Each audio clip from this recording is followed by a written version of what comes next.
Well, welcome, Joe. I'm happy to have you here, and I've been asking all the different Hay House authors one question, the same, and that is, do you have your own spiritual practice that you personally do, and how has that changed over the years, and how has that helped you, and that sort of thing. So I'm trying to let people get a feeling of different things people do and how it can help them.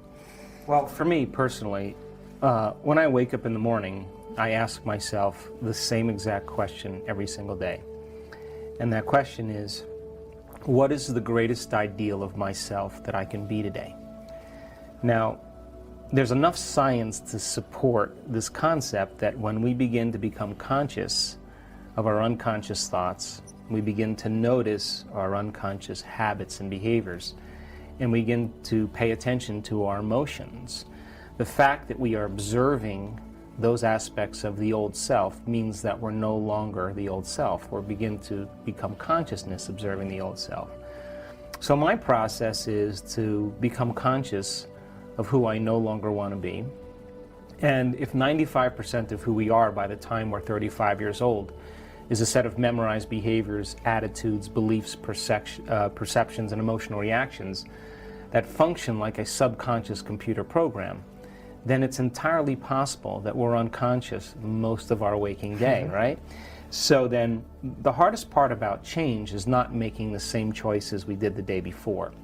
So the biological model of change requires unlearning and relearning. It requires breaking the habit of the old self and reinventing a new self. What we say in neuroscience, pruning synaptic connections and sprouting new connections.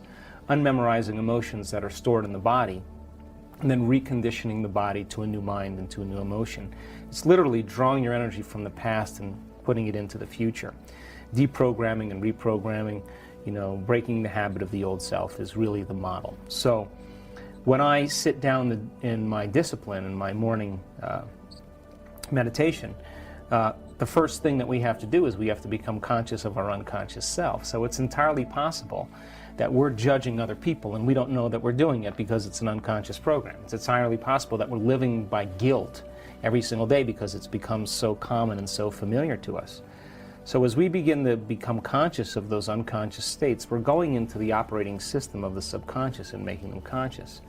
So the more we are conscious of those unconscious states, the more control we have on those later on in our day. And so most people, they start out with really good intentions to think positively, but they may have been thinking, acting, or feeling negatively for the last 25 years. So I just take a little bit of time and I become aware of who I no longer want to be. Then I begin to think about who I want to be when I open my eyes, what thoughts I do want to fire and wire in my brain, what behaviors I do want to demonstrate. And if you begin to contemplate or even mentally plan or rehearse your behaviors, if you do it properly, mental rehearsal shows that you begin to install the neurological circuits in your brain. So now the brain looks like the experience has already happened, or better yet, the brain is primed now for you to get your behaviors to match your intentions in your waking day. If I can bring up the emotion of how this new ideal would feel, the end product of every experience is called an emotion. So if I can begin to feel what it would be like to be the greatest ideal of myself, then I'm giving my body a taste of the future emotionally. And the research shows that rehearsal both changes the brain as well as the body. So then if I can get my brain primed to be thinking differently, and I can get my body primed to be feeling differently, how you think and how you feel creates a state of being. And the quantum field responds to who we're being. So our job then is when we get up from our meditation, we should feel differently than when we sat down. But that's not enough. Then you have to maintain your modified state of mind and body your entire day.